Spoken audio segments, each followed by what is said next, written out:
August 25, 2022 15 வயசான வஞ்சிதா அப்படின்ற பொண்ணு ஸ்கூலுக்கு கிளம்பிக்கிட்டு இருக்கு. அந்த பொண்ணோட அம்மா அந்த பொண்ணுகிட்ட கேட்குறாங்க, எப்பயும் 8 மணிக்கு மேலே தானடி கிளம்பியே ஆரம்பிப்ப, இன்னைக்கு என்ன 7:30க்கெல்லாம் கிளம்பிட்ட, என்ன பண்ண போற போய் அப்படின்ட்டு கேட்குறாங்க. வஞ்சிதா அதுக்கு சொல்றாங்க, இல்லம்மா எனக்கு இன்னைக்கு கொஞ்சம் ப்ராஜெக்ட் ஒர்க்ஸ்லாம் இருக்கு, ஸோ அதனால ஸ்கூலுக்கு சீக்கிரம் போயிட்டேன்னா அதெல்லாம் முடிச்சு வச்சிருவேன் அப்படின்னு சொல்லிட்டு வஞ்சிதா அந்த இடத்துல இருந்து கிளம்ப ஆரம்பிக்கிறாங்க. எப்பயுமே வஞ்சிதா வீட்டுக்கு 4:30க்கெல்லாம் வந்துருவாங்க அப்படின்னு சொல்லப்படுது. அன்னைக்குன்னு பார்த்து 5:30 மணி ஆகி வஞ்சிதாவை வீட்டில் காணோம். வஞ்சிதா கிட்ட எப்பயுமே ஒரு மொபைல் இருக்குமா. வஞ்சிதாவோட அம்மாவும் அப்பாவும் அந்த மொபைலுக்கு கண்டினியூஸா கால் பண்ணிக்கிட்டே இருக்காங்க. வஞ்சிதா அட்டன் பண்ணவே இல்லை. அம்மாவும் அப்பாவும் ரொம்ப பயந்து போய் வஞ்சிதாவோட ஃப்ரெண்டான ஷாலினிக்கு கால் பண்றாங்க. ஷாலினி கிட்ட வஞ்சிதா பத்தி கேட்டோன்னே மிகப்பெரிய அதிர்ச்சி. ஷாலினி என்ன சொல்றா அப்படின்னா, அம்மா வஞ்சிதா இன்னைக்கு ஸ்கூலுக்கே வரலையே, நீங்க என்ன ஸ்கூலுக்கு வந்துட்டான்னு என்கிட்ட கேக்குறீங்க அப்படின்னு கேக்குறாங்க. உடனே அம்மாவும் அப்பாவும் ரொம்ப பயந்து போய் அந்தேரி காவல் நிலையத்தில் போய் ஒரு மிஸ்ஸிங் கம்ப்ளைண்ட் பண்றாங்க. அடுத்த நாளே போலீஸ்க்கு ஒரு தகவல் கிடைக்குது. அதாவது ஆகஸ்ட் 26, 2022 ஒரு 3:30 மணி போல போலீஸ்க்கு ஒரு தகவல் கிடைக்குது. எங்க இங்க இருக்க ரயில்வே ட்ராக்ல ஏதோ ஒரு சூட் கேஸ் இருக்கு, அந்த சூட் கேஸ்ல இருந்து ஒரு பேட் ஸ்மெல் வருது, கொஞ்சம் வர முடியுமா அப்படின்னு போலீஸ்ட்ட கேக்குறாங்க. போலீஸும் அந்த இடத்துக்கு வேகமா போய் அந்த சூட் கேஸ்ல என்னதான் இருக்குன்னு செக் பண்ணி பாக்குறாங்க. அப்பதான் மிகப்பெரிய அதிர்ச்சியே, அந்த சூட் கேஸ்ல இருந்தது ஒரு பிணம், அதுவும் ஒரு பெண்ணோட டெட் பாடி. அது மட்டும் இல்லாம அந்த ஒரு பாடியை ஒரு பிளாங்கெட்டை வச்சு ஃபுல்லா டைட்டா போத்தி வச்சிருந்திருக்கானுங்க. அது மட்டும் இல்லாம அந்த போர்வையெல்லாம் எடுத்து பார்த்தா அந்த பெண்ணோட உடம்புல முழுக்க முழுக்க கத்தி குத்துகள். அது மட்டும் இல்லாம அப்படியே ரத்த வெள்ளத்துல முழுகி இருந்துச்சுன்னே சொல்லலாம். அந்த சூட் கேஸை இன்னும் தெளிவா செக் பண்ணி பார்த்ததுல அதே சூட் கேஸ்ல ஒன் ஆஃப் த பவுச்க்குள்ள ஒரு ஸ்கூல் யூனிஃபார்மும் கிடைக்குது. அதுக்கப்புறம் போலீஸ் இது ரெண்டையும் கனெக்ட் பண்றாங்க. அந்த பொண்ணு காணாம போயிருக்கு, இங்க யூனிஃபார்ம் கிடைச்சிருக்கு, இது ரெண்டும் ஒரே ஸ்கூலான்னு பாக்குறாங்க. ரெண்டும் ஒரே ஸ்கூல்னு கன்ஃபார்ம் பண்ணுது. அடுத்த 1 ஹவர்ல போலீஸ் கன்ஃபார்ம் பண்றாங்க இந்த ஒரு பாடி வஞ்சிதாவோட பாடி அப்படின்னு. வஞ்சிதாக்கு என்ன நடந்துச்சு, எதனால வஞ்சிதாவை இந்த அளவு கொடூரமா கொலை பண்ணியிருக்காங்க, அது மட்டும் இல்லாம கொலை பண்ண அந்த 2 பசங்க யாரு அப்படின்றதெல்லாம் கேட்கும்போது உண்மையிலே சொல்றேன், நம்மளுக்கு ரத்தமே கொதிக்கும் அப்படின்னு சொல்லலாம், நம்ம ஈரக்கொலையை நடுங்கிரும் அப்படின்னு சொல்லலாம். மறக்காம இந்த வீடியோவை ஃபுல்லா பார்த்து முழு கதையை தெரிஞ்சுக்கங்க. ஸ்டார்டிங்ல லோக்கல் போலீஸ் இந்த கேஸ் எடுத்து நடத்துறாங்க. ஒரு க்ளூமே கிடைக்காததுனால மும்பை போலீஸ் இதுக்காகவே தனியா 10 டீமை நியமிக்கிறாங்க. அது மட்டும் இல்லாம அந்த 10 டீமுமே பயங்கரமான சர்ச்சிங்ல ஈடுபடுறாங்க. திட்டத்திட்ட இந்த ஒரு கேஸுக்கு தான் அதிகப்படியான சிசிடிவி கேமராஸை செக் பண்ணிருக்காங்க.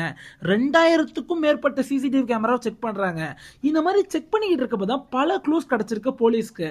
ஃபர்ஸ்ட் க்ளூ என்ன அப்படின்னா, எப்பயுமே வஞ்சிதா ஒரு தெருவழியா தான் நடந்து ஸ்கூலுக்கு போவாங்களாம். அன்னைக்குன்னு பார்த்து இன்னொரு தெருவழியா, அதாவது ஆப்போசிட் தெருவில் நடந்து போயிருக்காங்க.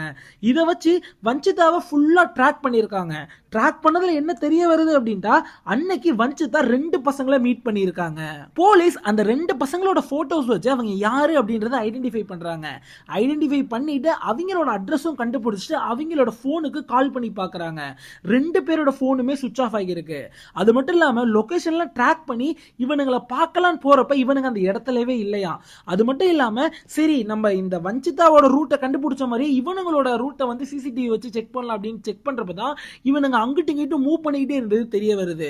இவனுங்க மூவ் பண்ணதெல்லாம் எப்படி இருக்கு அப்படின்னா, ஒரு ரயில்வே ஸ்டேஷன் போறானுங்க, அங்கேருந்து ரயில் பிடிச்சி பக்கத்துல உள்ள ஊருக்கு போறானுங்க, திருப்பி ரிட்டர்ன் இங்கே வரானுங்க, திருப்பி இங்கேருந்து இன்னொரு ஊருக்கு போறானுங்க. இதே மாதிரியே மாறி மாறி மூவ்மெண்ட்ல இருந்திருக்கானுங்க. அதனால இவனுங்களை தெளிவா கண்டுபிடிக்க முடியல. போலீஸ் ஓரளவு அவனுங்களோட அந்த மூவ்மெண்ட்டை வச்சு ஒரு பேட்டர்னை செட் பண்றாங்க. அந்த பேட்டர்னை வச்சு இவனுங்க குஜராத்துக்கு தான் போயிருப்பாங்க அப்படின்றத கண்டுபிடிக்கிறாங்க.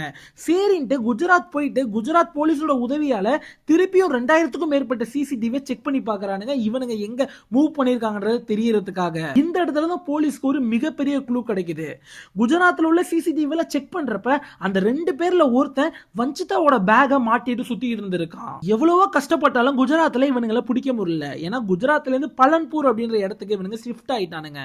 சரின்ட்டு ஒரு தகவல் கிடைக்குது போலீஸுக்கு, இந்த 2 பேர்ல ஒருத்தன் ரிலேட்டிவ் வீட்ல இருக்கான் பலன்பூர்ல அப்படின்ட்டு. அந்த இடத்துக்கு போய் பாக்குறாங்க. போலீஸ் திரும்பி ஏமாற்றம், அவன் அந்த இடத்துல இருந்து மூவ் பண்ணிட்டான். ஆரம்பிக்கிறான். அதுக்கப்புறம் ஒரு சில லோக்கல் இன்ஃபார்ம்ஸை அந்த பலன்பூருக்குள்ள சுத்த விடுறாங்க போலீஸ். அந்த லோக்கல் இன்ஃபார்மர்ஸ்னால இவனுங்க 2 பேரும் எந்த லாட்ஜில் தங்கியிருக்காங்க அப்படின்றது தெரிய வருது. பொறுமையா வேகமா போய் அவனுங்களை பிடிக்காம கிட்டத்தட்ட 20க்கும் மேற்பட்ட போலீஸ் அந்த லாட்ஜை நைட்டு 1 மணிக்கு சுத்தி வளைச்சு 2 பேரையுமே அரெஸ்ட் பண்றானுங்க. ஒரு நாய் பேரு சந்தோஷ், இன்னொருத்தன் பேரு விஷால். 2 பேருக்குமே 21 வயசு ஆகுது. இவனுங்க 2 பேருமே ஸ்கூல் படிக்கலையாம், பாதியிலே ஸ்கூல்ல இருந்து நின்னவனுங்க. அப்பப்ப கிடைக்கிற கூலி வேலைகளை பார்த்துட்டு ஜாலியா சுத்திக்கிட்டு இருந்திருக்கானுங்க. இவனுங்க 2 பேரையும் விசாரிக்கிறப்ப தான் தெரிய வருது சந்தோஷும் வஞ்சிதாக்கும் ஆல்ரெடி 2 பேருமே சோசியல் மீடியா மூலியமா ஃப்ரெண்ட்ஸ் அப்படின்றது. இவங்க 2 பேருமே அதிகமா சாட், அதிகமா கால் பேசிக்கிட்டு இருந்திருப்பாங்களாம். என்ன நடக்குது அப்படின்னா, இந்த சந்தோஷ் அப்படின்றவன் வஞ்சிதாவை லவ் பண்ண ஆரம்பிச்சுட்டான். வஞ்சிதாவும் என்னதான் சந்தோஷ மேலாப்ல புடிச்சாலும் கூட வஞ்சிதா தவிர்க்காம அவன் கூட பேசிக்கிட்டே வந்திருக்கா. ஆகஸ்ட் 25 சந்தோஷ் வஞ்சிதாட்ட ஒரு மெசேஜ் பண்றான், இன்னைக்கு நம்ம மீட் பண்ணலாமா என்னோட வீட்ல அப்படின்ட்டு. இதுக்கு வஞ்சிதாவும் சரி நான் வரேன் அப்படின்னு சொல்லிட்டு வீட்ல நான் ஸ்கூல் போறேன்னு போய் சொல்லிட்டு சந்தோஷ மீட் பண்ண போறாங்க. சந்தோஷ் நீ என் வீட்டுக்கு வராத, என் ஃப்ரெண்ட் விஷால் வீட்டுக்கு வா, என் வீட்ல பேரண்ட்ஸ் இருக்காங்க அப்படின்னு சொல்றான். சரின்னு வஞ்சிதாவும் விஷால் வீட்டுக்கு போறாங்க. அங்க வஞ்சிதாவும் சந்தோஷும் விஷாலோட வீட்ல வஞ்சிதாவும் சந்தோஷும் ரொம்ப நேரம் ஒன்னா இருந்திருக்காங்க. என்ன நடந்துச்சு அப்படின்னா, வஞ்சிதா அந்த இடத்துல இருந்து கிளம்புறப்ப இனிமேல் இந்த ரிலேஷன்ஷிப் நமக்கு தேவையில்லை, இதை இத்தோடு உப்பாட்டிக்கலாம் அப்படின்னு சொல்லியிருக்கா. சந்தோஷுக்கு ஒரே அதிர்ச்சி, என்னடா இவ்வளவு நேரம் நம்ம கூட இருந்தா, நம்ம கூப்பிட்ட இடத்துக்கெல்லாம் வந்தா, நம்மள லவ் பண்றேன்னு சொன்னா திடீர்னு இப்படி சொல்றாரே அப்படின்ட்டு கோவத்துல என்ன செய்யறான் அப்படின்னா, வஞ்சிதாவை கையை கட்டி வாயை கட்டி கத்திய வச்சு குத்த ஆரம்பிக்கிறான். வஞ்சிதா இறக்குற வரையும் இது நடக்குது. அப்படியுமே வஞ்சிதா அதுல தப்பிக்க எவ்வளவு முயற்சி பண்ணிருக்காங்க. ஆனா இந்த இடத்துல இந்த சந்தோஷோட ஃப்ரெண்டு விஷாலும் என்ன செய்யறான் அப்படின்னா, வஞ்சிதாவை கையால புடிச்சுக்கிறான். விஷாலுமே பல தடவை வஞ்சிதாவை வயிற்றுலயே கத்திய வச்சு குத்திக்கிட்டே இருக்கான் சாகுற வரையும். வஞ்சிதாவை இறந்துடுறாங்க. இறந்த அப்புறம் இவனுங்க 2 பேரும் சுத்தமா ஒரு சொட்டு பயம் இல்லாம இவளை என்ன செய்யலாம் அப்படின்னு யோசிக்கிறானுங்க. முதல்ல இவளோட யூனிஃபார்மை மாத்தணும், இவளை ஆளே அடையாளம் தெரியாம பண்ணணும்ட்டு யூனிஃபார்மை ஃபுல்லா கலட்டிட்டு அவனுங்க வச்சிருக்க ஒரு பொம்பளை ட்ரெஸ் அந்த பொண்ணுக்கு உடுத்துறாங்க. உடுத்துனது மட்டும் இல்லாம ஒரு போர்வையில் அந்த பொண்ணை ஃபுல்லா சுத்தி ஒரு பெரிய சூட்கேஸ்க்குள்ள அடைக்கிறானுங்க. சூட்கேஸ்ல அந்த பெண்ணோட பாடியை அடைச்சிட்டு ஆன்லைன்ல ஆட்டோ புக் பண்றானுங்க. எங்க ஆட்டோ புக் பண்றாங்க அப்படின்னா, விலி பார்லே ஸ்டேஷன் அப்படின்ற ஒரு ரயில்வே ஸ்டேஷனுக்கு ஆட்டோ புக் பண்றானுங்க. அந்த ஆட்டோலயும் அந்த சூட்கேஸ்க்குள்ள வஞ்சிதா பாடி இருக்கிறப்பயே அப்படியே ஆட்டோல ஏறி உட்காந்து அந்த ஸ்டேஷனுக்கு போயிட்டு ஒரு ட்ரெயின் டிக்கெட் வாங்கி ட்ரெயின்ல மூவ் பண்ண ஆரம்பிக்கிறானுங்க பாடியோடயே. ட்ரெயின் போயிட்டே இருக்கப்ப யாருமே இல்லாத இடமா பார்த்து ஒரு பிரிட்ஜு கீழே ட்ரெயின்ல போயிட்டு இருக்கப்ப அந்த சூட்கேஸை தூக்கி எரிஞ்சிருக்கானுங்க. இதெல்லாம் மிகப்பெரிய அதிர்ச்சி இல்லை, இப்ப நான் சொல்ல போறதா மிகப்பெரிய அதிர்ச்சி. நம்ம என்ன நினைக்கிறோம், இவனுங்க 2 பேருக்கும் இப்பதான் காதல் ஏற்பட்டு இப்பயே முறிவு ஏற்பட்டதுனால இதெல்லாம் நடந்துச்சு அப்படின்ட்டு. இது கிடையவே கிடையாதான். ஆல்ரெடி வஞ்சிதாவோட வீட்டுல இந்த விஷயம் எல்லாமே தெரியும், சந்தோஷம் வஞ்சிதாவும் லவ் பண்ணாங்க அப்படின்றது. இந்த வஞ்சிதாவோட வீட்டுல என்ன செஞ்சிருக்காங்க அப்படின்னா, ரொம்ப நாளாவே தடுத்துட்டு இருந்திருக்காங்க, இந்த லவ் எல்லாம் வேணாம், நீ இப்பதான் ஸ்கூல் படிக்கிற அப்படின்ட்டு. ஆனா வஞ்சிதாவும் ஸ்டார்டிங்ல கேட்கவே இல்லை. அதுக்கப்புறம் வஞ்சிதாக்கு புத்தி வந்து சரி லவ் எல்லாம் வேணான்ட்டு மாறிட்டா. இருந்தாலும் அந்த சந்தோஷ் வலுக்கட்டாயமா இவளை ஒரு மாதிரி பிளாக்மெயில் எல்லாம் பண்ணி பிரெயின் வாஷ் பண்ணி தான் கூப்பிட்டு இருந்திருக்கான். ஏன் இந்த சந்தோஷோட செயலை கேட்டீங்கன்னா அதிர்ந்து போயிருவானுங்க. இதுல இந்த சந்தோஷ் அப்படின்றவன் இதை எடுத்தோன்னே எல்லாம் செய்யலையா, இதை கிட்டத்தட்ட 3 மாசம் பிளான் பண்ணியிருக்கான். ஏன்னா வஞ்சிதாவோட வீட்டுல உள்ளவங்க சந்தோஷம் பல முறை அடிச்சிருக்காங்க. இதுலயே அவனோட ஈகோ மிகப்பெரிய ஹர்ட் ஆயிருச்சு. என்ன செய்யறான் அப்படின்னா, தாலியை விற்கிறான். சந்தோஷ் தன்னோட அம்மாவோட தாலியை வித்துட்டு அதுல 2 லட்சத்தை வச்சு இந்த விஷாலுக்கு கொஞ்சம் காசு கொடுத்து, அது மட்டும் இல்லாம அந்த கத்தி அந்த தேவையான பொருட்கள்லாம் இதுக்காகவே வாங்கியிருக்கானுங்க. இது எல்லாமே ஒரு ப்ரீ பிளான்டு மர்டர். ஐயா அது மட்டும் இல்லாம அந்த சந்தோஷ் கடைசியா போலீஸ் சொன்னதை கேட்டீங்கன்னா அதிர்ந்து போயிருவீங்க. அதாவது இந்த ஹிந்திக்கார நாட்டிலலாம் கிரைம் பேட்ரோல் அப்படின்ற ஒரு நாடகம் மாதிரி, ஓகேவா, அந்த நாடகத்துல எப்படி கிரைம் எல்லாம் செஞ்சுட்டு தப்பிக்கிறாங்க, எப்படிலாம் கிரைமை கண்டுபிடிக்கிறாங்க அப்படின்றதெல்லாம் ஷோ பண்ணுவாங்களாம். இந்த சந்தோஷ் என்ன செஞ்சிருக்கான் அப்படின்னா, இந்த மாதிரி பல எபிசோட்ஸ் இதுல பார்த்திருக்கான். இதெல்லாம் பார்த்துட்டு போலீஸ் சொல்லியிருக்கான், என்னெல்லாம் உங்களால கண்டுபிடிக்க முடியாதுன்னு நினைச்சேன், நான் இதை செஞ்சுட்டு நான் ஜாலியா இருந்துடலாம்னு நினைச்சேன், கண்டிப்பா நான் இந்த மாதிரி ட்ரிக்கா பண்ணனா என்னெல்லாம் உங்களால கண்டுபிடிக்க முடியாதுன்னு நினைச்சேன், ஆனா நீங்க ரொம்ப மாசுங்க சார், நீங்க கண்டுபிடிச்சிங்க அப்படின்னு சொல்லியிருக்கான். இந்த சந்தோஷ் விஷால full and full brain wash பண்ணியிருக்காங்க. இப்ப 2 நாய்களும் ஜெயில கம்பி என்றானுங்க. இதுல என்ன ஒரு கேவலமான விஷயம்னா, அந்த வஞ்சிதா அப்படின்றவ தேவையே இல்லாம ரொம்ப நம்பிட்டான் அந்த சந்தோஷ. அதுதான் வஞ்சிதாவோட இறப்புக்கு மிகப்பெரிய காரணமே. வீட்டுல அம்மா அப்பா சொல்றாங்கன்னா எதுவுமே நல்லதுக்கு தாங்க சொல்லுவாங்க.